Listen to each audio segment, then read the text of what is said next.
Eu não vou ser muito extenso, porque o livro ele é todo autoexplicativo. Então, na hora que eu gravar isso e colocar lá junto com todas as minhas aulas gravadas, aí vocês vão ter acesso a esse vídeo e vocês dão uma passada por ele.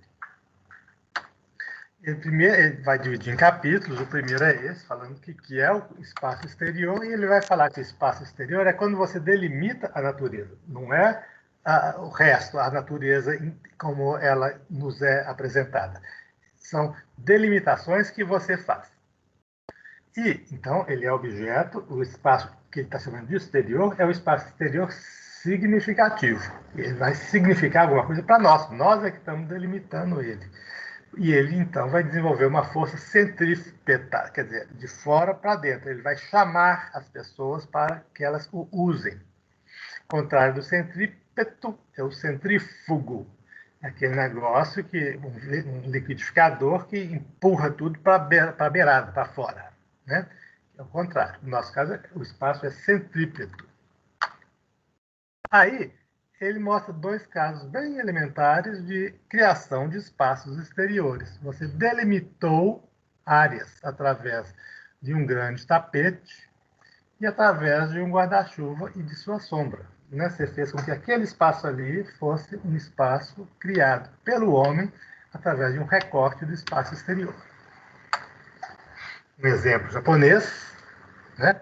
Onde ele pega uma área de uma floresta, que essa floresta ele chama de espaço negativo, e cria, então, um espaço positivo. Aqui, ó, nós temos Siena, na Itália. Ao mesmo tempo, é desenhado o formato dos prédios, e o conjunto do desenho dos formatos dos prédios cria a forma da Praça do Pálio, onde existe um campeonato de cavalos anual que precisa que tenha essa forma daí. Né? Então, quer dizer, tem a ver com aquilo que eu falei a respeito de que um mesmo desenho, ele cria dois lados. Né? Ele cria o lado de fora e o lado de dentro. Ele cria os interiores dos prédios e ele cria também este espaço exterior. É um espaço exterior que é uma coisa feita pelo arquiteto. E ele precisa tomar consciência que aquele traço dele faz os dois lados. Dois desenhos da mesma planta, da mesma cidade italiana, só que um é preto e branco, o outro é branco e preto. Então você se pergunta nessa hora, assim, você se pergunta nessa hora assim, o que é projetado? O branco ou o preto? E você começa a perceber que não tem sentido isso. É projetado as duas coisas, né? A gente vê aqui, assim, umas praças, né, que são criadas pelos recuos dos prédios. E por aí vai, ao longo do projeto inteirinho.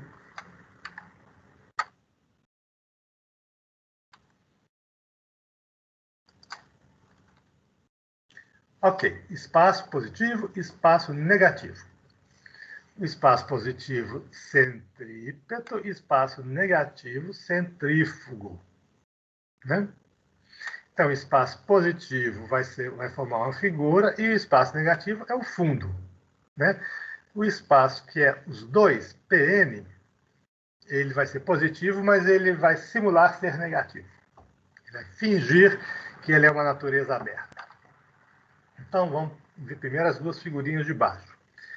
No lado direito, esquerda, a gente tem um planejamento urbano na Inglaterra, por volta, isso aí deve ser 60, né, 50, 60, aonde se observa que não existe figura e fundo. É aquela figura do Mondrian, se vocês forem observar. Aí tem bem separadas, né? Eles sempre gostaram muito disso e Brasília copiou isso. Separadas as áreas de carro, as áreas das casas e as áreas verdes, que são os vários quintais aí. Já do lado, então, direito, tem figura e fundo. Tem o espaço usado e tem o resto. Né? O resto, aí, no caso, é todo de agricultura. Então, a gente, voltando para a figurinha de cima, a gente vai ver o espaço P na primeira figura, né? pintado de preto. No slide seguinte, aquela composição de um quadro onde tudo está sendo objeto de valor, né? Não tem uma coisa que não vale nada. E no terceiro, a gente tem aquela coisa parecida com com aquele planejamento urbano inglês ali de baixo. Já a linha de baixo já é toda, então, formada de figuras e fundos. No meio é um quadro em que sobra o céu e sobra a terra, e a última figura, ela é uma figura também onde você tem um conglomeradozinho urbano lá no Japão, no meio do espaço negativo. Aqui é o espaço PN, né, que está também aqui. Aquela areia que envolve os prédios que estão dentro de um muro. Isso aqui é uma análise, é uma foto agora do interno daquela areia, né? É outra coisa. Mas são casos bastante semelhantes. Nesse caso aí, é um jardim, onde tem umas pedras num areal que simula até um mar, e todo esse conjunto ele foi separado do espaço negativo, que é a natureza infinita, com um muro, com um telhadinho, e aí ele faz ilhas, né, dentro de um espaço PN. O que é o espaço PN? É aquele que simula ser negativo, mas não é. Simula ser resto, mas não é. Tem muito a ver com o nosso trabalho, esse espaço PN. Do lado esquerdo. Do lado esquerdo, você tem uma cidade e você vai ver que você vai ter vários espaços abertos ligando os prédios, fazendo uma série de caminhos, de conformações, aonde você tem, ao mesmo tempo, o projeto do espaço positivo e negativo. E do lado aqui direito, a gente percebe que um prédio sozinho, ele tende a ser escultórico e monumental. Quando você tem dois prédios, você já fez uma terceira coisa. Já existe, é aquilo que eu falo, quando você faz um traço, você faz duas coisas. Quando você faz dois prédios, você faz três coisas. Já existe alguma coisa entre os dois prédios. E a forma como um prédio se dá em relação ao outro, essa forma desse prédio, ela vai caracterizar essa terceira coisa. Se a gente lembrar daquele traço que eu fiz, que faz os dois lados de um projeto, né? Se esse traço é reto ou se ele é em zigue-zague, eu estou caracterizando as duas coisas daquele projeto. Então, quer dizer, a maneira com que os prédios são conformados, essa maneira está conformando também o espaço positivo. Elementos. A relação da calha define isso. A calha quer dizer a relação entre a distância entre esses dois prédios e a altura deles. Né? Na rua, o que é uma calha da rua? Na horizontal é a distância entre um prédio e o outro, na rua, quer dizer, a área de calçada, mais asfalto, mais calçada, e do outro lado, a altura dos prédios. Então, ele vai falar que cada distância dessas, ela vai gerar um tipo diferente de espaço exterior. E eles vão ser vistos como separados, como interagindo, como criando praças, ou como equilibrados, ou como sufocados. Né? No primeiro caso aqui, os prédios, então assim, você está invadindo a privacidade um do outro. Outro elemento, a textura. Essa foto aí é interessante, que ela mostra o cara se aproximando de um prédio, desde aquela imagem lá de baixo, até andando de trás para frente aqui, até você ver, você está com o nariz encostado no concreto, você só vê uma bolota daquelas da forma do concreto. Você tem vários elementos de textura, né? Quando você está na linha lá de baixo, você não está enxergando a bolota que está na linha lá de cima. E quando você está na linha lá de baixo, você vê uma grande rede de traços horizontais e verticais, mas quando você já chega mais perto, não, você só tem traços verticais, mas ainda não viu a bolota. Quer dizer, existe aqui, nesse caso, uma riqueza na exploração da textura das paredes que estão gerando esse espaço positivo. Essa textura dessa parede, ela, então, imagina se fosse o mesmo prédio com uma parede enorme e branca. Quanto mais se aproxima, você vê exatamente a mesma coisa, né? A sensibilidade japonesa ela é muito atenta a esse tipo de variação que enriquece a sua experiência do espaço. Técnicas para o desenho. Eu estou seguindo assim direitinho os capítulos do livro, né? Uma vez que você viu isso aí, você nem precisa ver o livro mais. Cadê? Ué.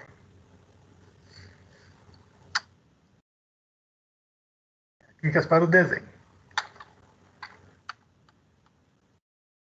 Planejamento de espaço exterior. Primeiro, aqui nesse desenho compridinho, ele vai falar que se você está criando um espaço exterior, que é uma rua larga, cheia de coisas acontecendo, coloque uma coisa no início e uma no final. Tipo assim, não faz uma rua onde ela não vai dar em nada, não, porque isso não vai ser muito útil, né?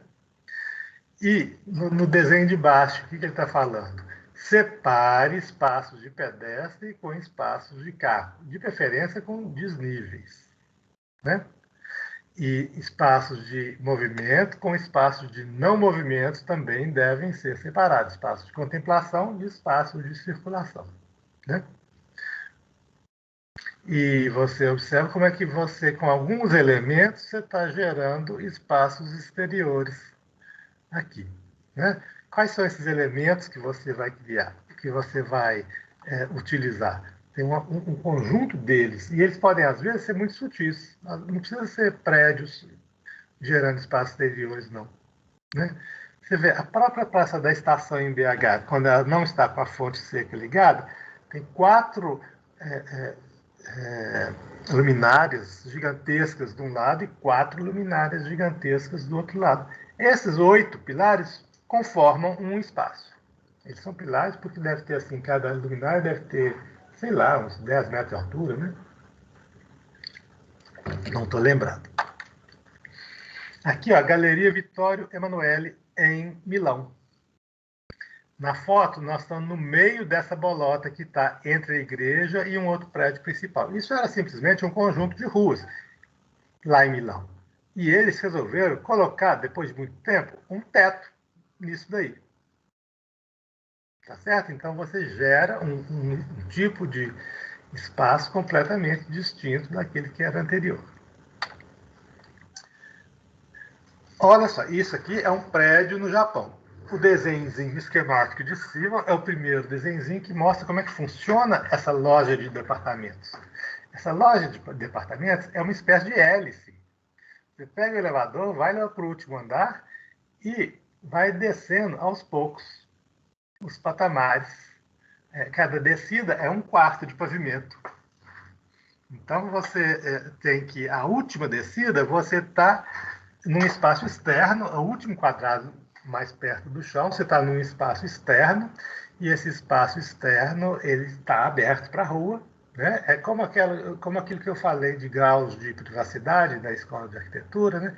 Seria aquele primeiro ambiente onde a gente tem o teto, mas a gente não tem ainda nenhum fechamento, que seria aquela marquise da nossa escola. Elementos que geram espaço exterior. Repara no lado esquerdo, né? Você tem 4 pilares gerando espaço exterior, você tem 4 paredes, você tem 4 quinas, você tem uma composição infinita de coisas. E do lado direito, mostrando que a alturinha das suas paredes gera um tipo de relação distinta para você ter com o ambiente que está cercando. Você faz o projeto disso, você planeja isso aí, você vai colocar essa alturinha para acontecer determinada coisa. Hierarquia, né? Hierarquia e encaminhamento. Você, na foto da esquerda, tem um conjunto de caminhos diferentes, né? Um caminho gera um conjunto de surpresas que você não espera que vão acontecer, um conjunto de praças aí no caso. E do lado direito, hierarquia. no primeiro você tem um espaço mais amplo e mais público, já naquele número 3 ali em cima, um espaço bem mais íntimo, ainda que público, aberto, é um espaço mais acolhedor. E o do meio é uma coisa intermediária. Aqui, ó, nós temos um prédio, uma universidade no Japão, e o cara, então, tem essa planta, o cara vai fazer esse percurso. Ele começa no 1, então, vocês estão conseguindo ler? 1, 2, 3, 4, 5, 6, 7, 8. É o caminho que ele faz, e as fotos, cada foto é de um desses números. No 1 tem o tori, né, que é esse elemento, você entra no recinto da universidade. O 2, que é essa que está aqui, você já está em caminho desse prédio principal. O 3, você entra debaixo desse prédio principal. O 4, você sai desse prédio principal e cai numa praça que tem alguns prédios.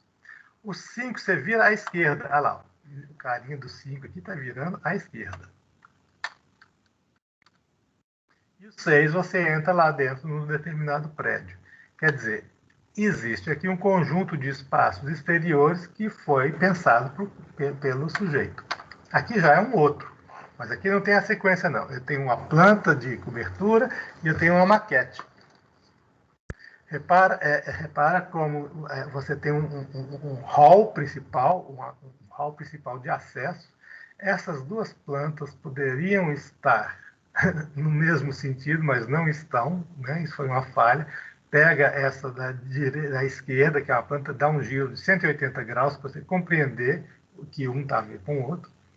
Então, você tem uma praça de entrada principal, uma escadinha e a outra praça aqui.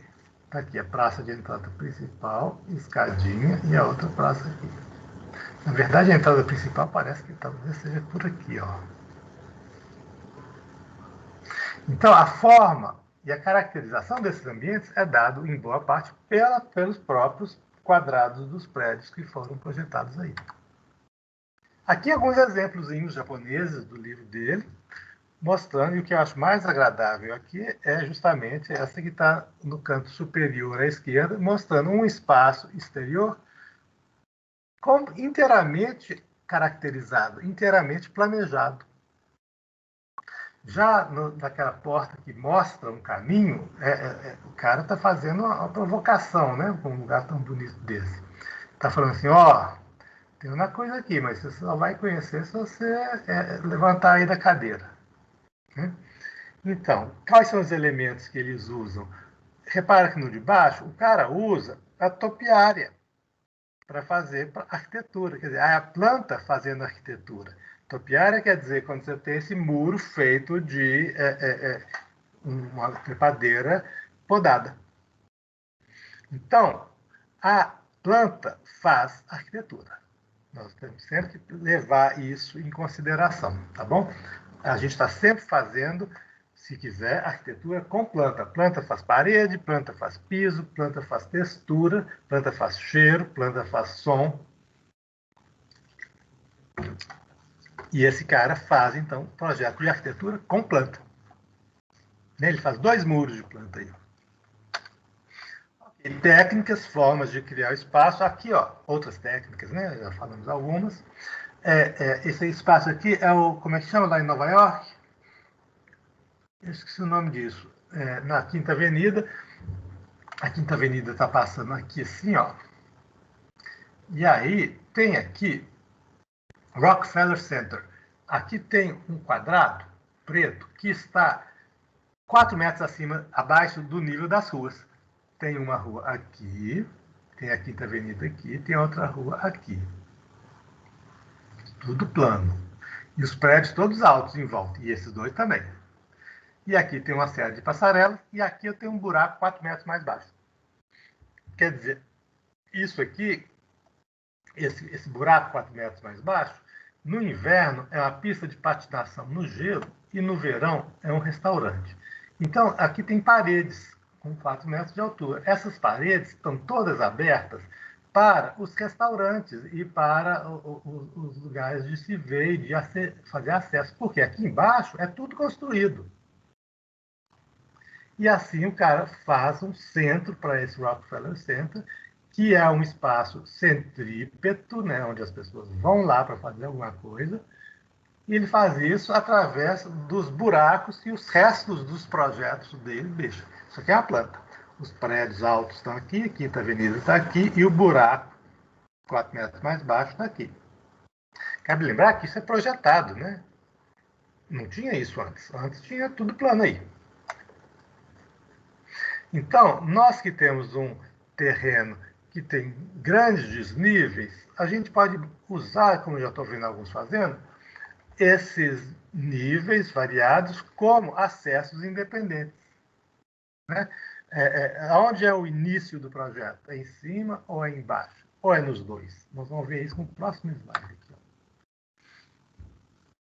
Aqui, eu só estou mostrando, o Ashihara está mostrando, como é que a simples posição relativa de uma escada entre dois planos gera um monte de caracterizações diferentes dos espaços que estão ali sendo ligados, o espaço A e o espaço B. E aqui ele está mostrando como é que ele faz o projeto da visualização de uma torre através de uma escada grande que tem debaixo. À medida que você vai subindo a escada, você começa a enxergar a torre de cima para baixo. Isso também foi uma coisa que foi planejada. Praça de São Marco, em Veneza. Veneza é a cidade das águas, né? Aí na frente está o Canal Grande. Essa praça, ela é uma das praças mais famosas do mundo. E ele, nesse desenho, essa foto foi tirada daqui para cá. Aqui é o mar.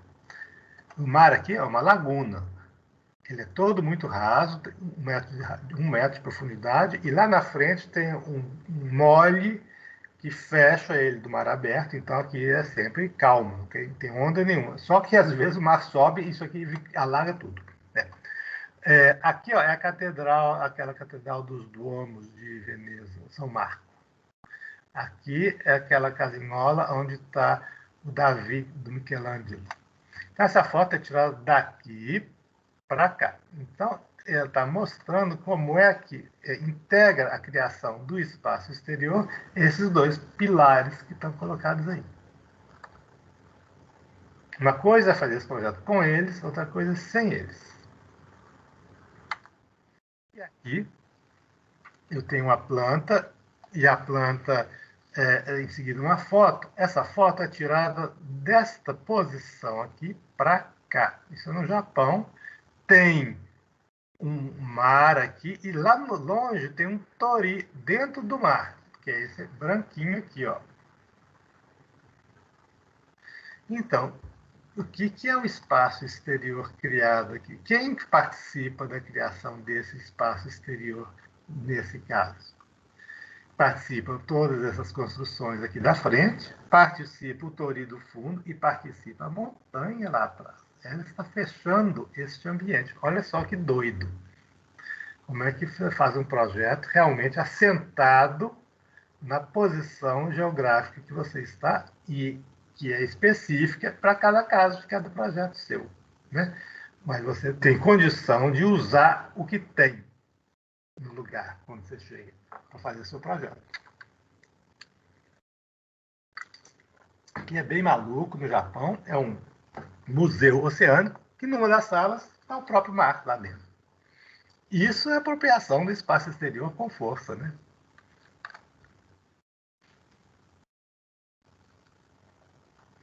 Tadao Ando, Igreja Católica no Japão. Espera lá um minutinho só.